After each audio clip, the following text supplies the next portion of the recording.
Congressman. We now have a question from Patricia Pringle of Pinewood, South Carolina. Is Ms. Pringle here? There she is. Can somebody hand Kenny right down here, front row? Yes, Ms. Pringle. Question for the Congressman. All right, thank you. Welcome, Congressman Clyburn, to Clarendon County. We love you here in Clarendon County, even though it didn't reflect that in the last election, but we do love you. We want you to know that. But my question is, what are your thoughts on the Trump-Musk DOGE cuts and the impact it is having or will have on the state of South Carolina? Well, I just thank you so much for that, Pat, and thank you for expressing your love. We hope we can get more people to show that love the next time.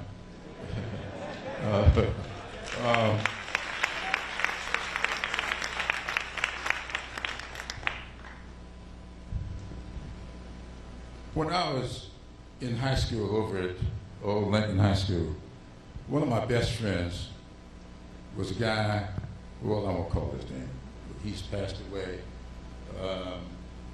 But there were three of us who were real good buddies. I wanted to go to South Carolina to say what I did. One of them, we called him Bubba. He went to South Carolina A-Red Trade, as we called it back then, now Denmark Tech. But the other one, all he ever wanted to do, because his parents lived in Washington, and he went to school down there every year, and every summer he would go with his parents. It was not unusual for that kind of arrangement to be in those days. But all he ever wanted to do was to drive a transit bus in D.C. That was his aspiration. He wanted to finish high school and wanted to get a job driving that bus in D.C. He did finish high school. He did go to Washington, and he got the job that he dreamed about. About 5 or 6 years later, he got fired from the job. And the reason he got fired from the job was because all the bus drivers were on the clock. Your bus had to be at this corner at a certain time. And then at a certain time, you had to be at another corner. That's the efficiency of the operation. That's the Elon Musk way of doing it. So Freddie got fired because he was not keeping that schedule. Why? Because if somebody left their house late and be running down the street waving for the bus to stop, Freddie would stop. Anybody who wanted to be efficient would go on to the next stop. And so what I say, I would be for DOGE if the E stood for effectiveness rather than efficiency. What do we do to make government run effectively? We know how to make it efficient. Just stay on time. But to be effective, you got to pick up the passengers. You know? And so what we have to do, it seems to me, is to find a balance between that efficiency and that effectiveness. That's what you got to do, Mr. Mayor. Let me give you a good example of how that works. When Somerton lost its entire water system, the whole thing failed. There are a lot of reasons. I read all the news reports.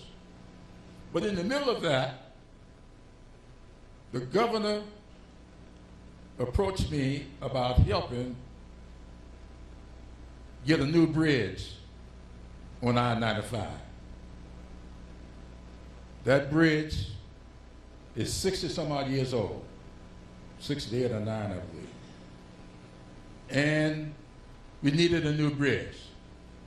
So the governor said to me, and this is another example of why this ain't partisanship with me. Henry McMaster and I are as good of friends as you'll find. We are really good friends. I can't stand his politics and he can't stand mine. But that's got nothing to do with serving the people of South Carolina. So Henry called me. He says, we got $175 million from the state to do this bridge. But the bridge has cost $350 million because we want to put a bridge in there that will be 3 lanes on either side. That's going to be a 6-lane bridge with a separate lane for bicycles and walking. And all of this, he said, I want to send the highway department over to sit with you because I want you to help me get $175 million from the federal government. So they came. I sat with them. And they showed me what they wanted to do. I thought it was a pretty bridge. Good-looking bridge. But I said to them, I said, you know, I would like for y'all to go back and redesign this bridge. We got the Lake Marion Regional Water Agency sitting over here. It's producing water for the Volvo plant. It's producing water for all the people on this side, the south side of the lake. And here's the little town of Sumter, sitting on the north side of the lake, and their whole water system just failed. How about redesign this bridge and see what you can do by putting big pipes on this bridge so we can get water from the Lake Marion Regional Water Agency right under this bridge, attached to the bridge with pipes to take water over into Clyburn County so the people of Summerton can get water. And then let's talk.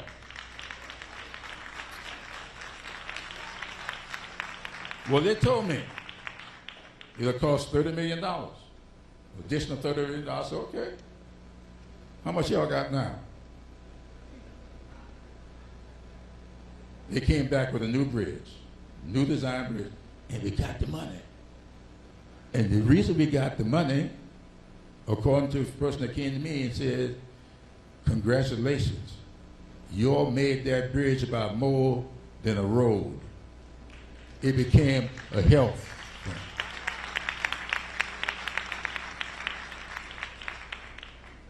So that to me is what it's all about. How do you look at the needs of the community? This county, in spite of the way people voted, it doesn't bother me. I would like to win the county. But the fact is this. The whole idea about the bill that got wrapped into the so-called infrastructure bill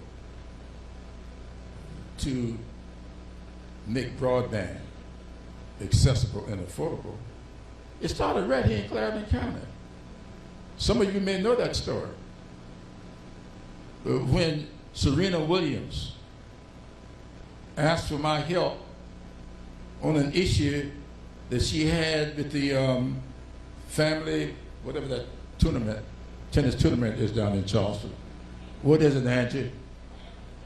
Family Circle. That's my tennis player over there. She loved tennis. I hope she one day learned to play.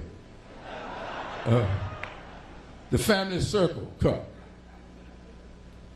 So I told Serena I'll be pleased to help her, but it would cost her. She said, well, what would it cost? I said, it'll cost you a couple of hundred laptops, because I want some laptops for the children at Scotts Branch High School. Y'all may remember that. Well, we made the deal. I thought I had done something. I called Rose Wilder, the late Rose Wilder, who was superintendent at the time. I said, Rose, I want to tell you about something I just did. And I noticed she didn't react the way I thought she should. I said, Rose, did you hear what I just said? I just got these laptops for your kids. She said, well, what are you going to do with these laptops? I said, well, put them in the library and let the students check the laptops out the library just like they check books. She said, yeah, that's fine. But what they're going to do with them when they get them home? And that's when it hit me. At the time, 34% adoption rate in the county or in the school district. That's when I knew there's one thing to give them a laptop. It's something else to make it effective. And the only way to make that laptop effective was to get broadband. And so I went back to Washington. I got me 20 people from rural places all over the country. And we sat down in my conference room. And we pledged to each other that we were not going to let an infrastructure bill go through the House unless we treat the information highway the same way we treat the interstate highway. And so that's what happened. And we got $65 billion for broadband in that bill. And so when the governor called me, she never read the date, January 6, 2021, I got a call from Governor McNaster asking about my safety. That's our friendship. And we discussed. Told him I was fine. He says, well, I'm going to go to the legislature and I'm going to ask for some money to get started on your broadband program. And we had a joint press conference announcing that by the end of this year, by the end of 2025, I hope we stay on schedule, every residence and every business in the state of South Carolina will be connected to the internet.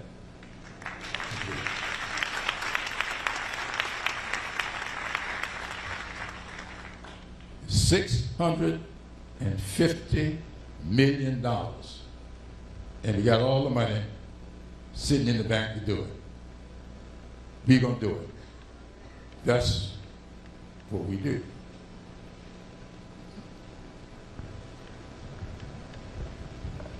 All right.